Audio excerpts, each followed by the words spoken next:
Our teams are back. We're talking FF7. We're talking Rebirth, and we're here to look at, I think it's like one interview from Spain with a website called Hobby Consoles. At least that's what it's called in English, that they did with Hamaguchi and Kitase, but it's like three separate articles. They ask about Zack, they ask about the Whispers, they ask about Aerith's fate, and all three of those questions are their own individual articles, but I assume they came from the same interview. But as far as I can tell, there's not one like big article or interview anywhere. They just have like these separate ones. It's kind of weird.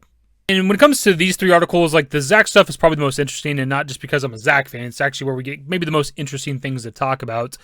The Aerith like fate thing, I mean, they don't give us really an answer, and the Whispers kind of stuff that we've talked about before. It's really just the Zack shit.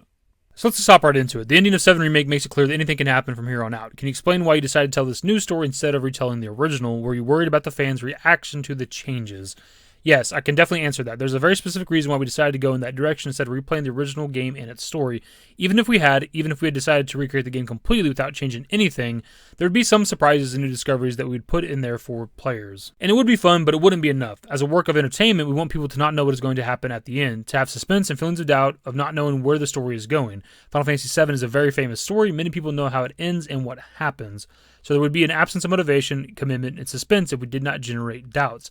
That's why we introduce all those elements, like the return of Zack, for example, or the Echoes, which is supposed to be Whispers. I think that in this way we have managed to create a truly entertaining game. So I thought that answer was pretty interesting coming from Hamaguchi about how even if they were to do like a one-to-one remake, like that'd be cool, but it wouldn't be enough, which is almost verbatim what your boy's been saying on the channel for years.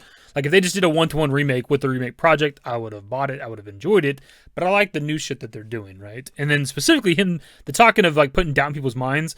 I said this in a very recent video, kind of complaining about people who like argue when you try to talk about new shit, like new stuff happening with the remake project, new stuff happening with the story, like the fucking devs, the main guy, the director of the game is like telling you that we're supposed to do that. You're supposed to be talking about and debating and discussing potential changes. Even if you don't think things are changing, that's the whole fucking point. It's almost like, I know what I'm talking about, huh? That is, the original game includes the death of an important character, something that usually causes great surprise in all stories, but it has become the best known death in the history of video games, so we'd have to do something new in that sense to surprise, right? Hamaguchi and Kitase are absolutely silent. Like absolute fucking clockwork. You could set a damn watch to it. There's people that were looking at these translations and were like, look, they didn't give an answer because they already killed her. They didn't want to like disappoint and tell you, no, we already killed her off, blah, blah, blah. And it's like, dude, like, come on.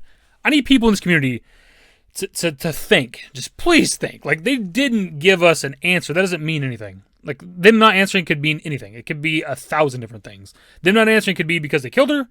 Them not answering could be because they don't want to kill her. But regardless of what her fate is in the game, they're going to fucking tell you in an interview anyways. It's irrelevant they didn't answer. It's literally irrelevant. I'm also getting to the point where like when talking about like characters' fates, like Aerith or Zack or whoever, like I'm getting tired of discussing it. I'm getting tired of talking about it. We've been talking about it for so long. And there's some people that are just like, it's like a brick wall. It's like you're talking to a piece of fucking wood. They can't have a conversation. They can't have a back and forth. They can't have a discussion. They're only going to talk about what they would think is happening.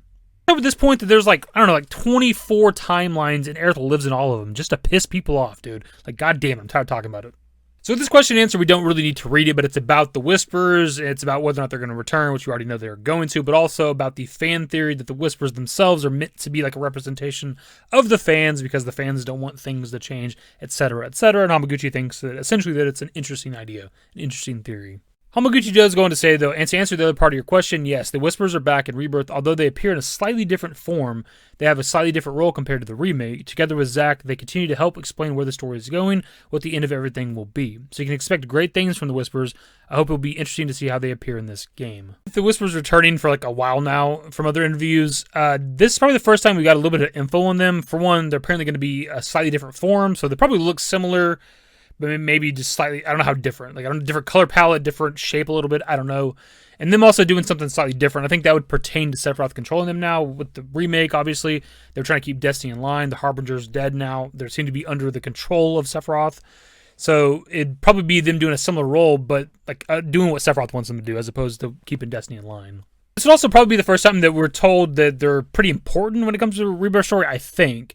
And it's not really a surprise. You can assume that because they're returning, they're going to be important. But they're saying that like alongside Zack, they're going to help explain what's kind of going on with the Rebirth story, or maybe the remake story as a whole. When it comes to the Whispers returning, it kind of comes down to how they're used, but how often and how frequent they're in the game. Are they popping up all the goddamn time like remake?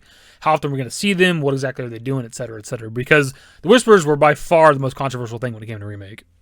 And on to the Zack stuff. It seems that Zack is going to have a very important role in FF7 Rebirth, and it is quite a coincidence that Crisis Core Final Fantasy VII Reunion was released last year.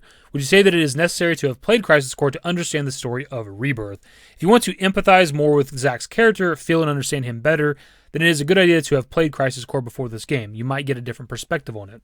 But the way he appears in this game and the story behind him is not directly related to what happens to him in Crisis Core. So to understand and follow the story, you don't need to have played Crisis Core at all. But then again, if people are interested in Zack, it might even be a good idea to play Crisis Core after Rebirth to learn more about the characters. There's more from this to read, but we're just going to pause there for a second because I find it very interesting that they say that Crisis Core isn't important at all to like the story of Rebirth or even to the character of Zack when it comes to Rebirth. You can interpret that a couple different ways. We know that they've said in other interviews that like the remake project is kind of like a reimagining or retelling of FF7, but they're bringing in parts of the compilation into the story. And maybe they're just trying to do Zack's death differently, as in like, so Zack is dead but doesn't realize it. That's why like his fate in Crisis Core, the way he dies in Crisis Core doesn't matter because they're doing it differently this time. Something along those lines, you could interpret it that way. But you can also take it the other way where it's like, it doesn't matter because he's fucking alive. Right? You could take it both ways. And it's kind of everything when it comes to talking about anything involving this shit. Everything tends to have two meanings, it feels like.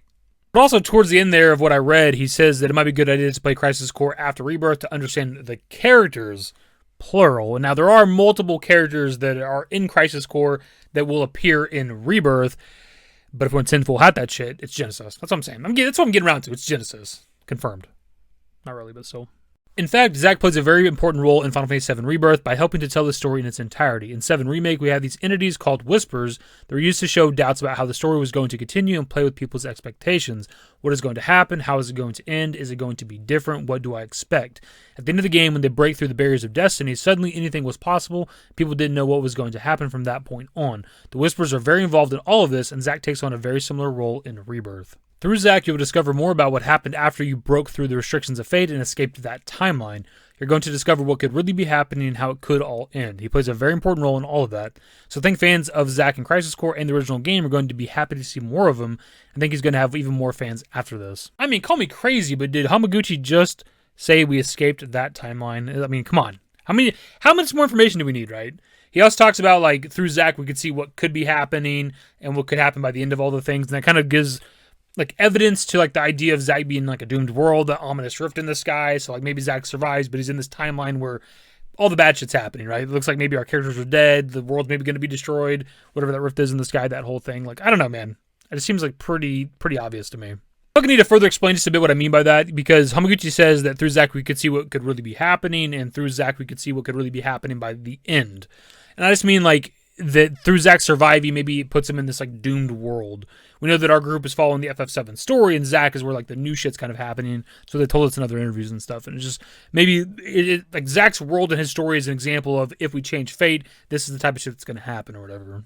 And look, a lot of the stuff we've already talked about a lot, my dudes. We've already talked about, like, in other interviews where the devs have more or less confirmed Zack's in a different timeline. They've told us outright in other interviews and things that he's alive. We've already talked about him carrying Cloud on his back and, like, physically interacting with Kyria, grabbing her arm and shit, which he couldn't exactly be dead if he's grabbing her arm. So on and so forth. I just feel like I'm repeating myself, and that's why I talk about being tired of the conversation, because I feel like we're just saying the same thing over and over. I just have to, because of, like, the discussions in the community, I feel like I have to keep reiterating information that we get from the devs where they talk about Zack being alive, essentially, and us being in other timelines and things.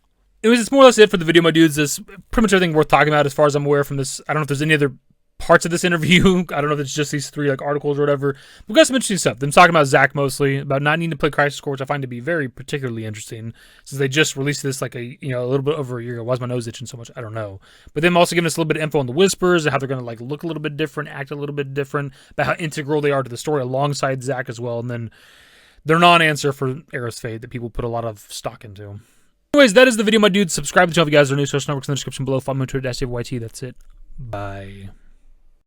Used to care what people thought, but now I care more. And nobody out here's got it figured out. So therefore, I've lost all hope of a happy ending, depending on whether or not it's worth it. So insecure, no one's perfect. We spend it with no shame. We blow that like Coltrane. We in here like Rogaine, or leave it like Cobain.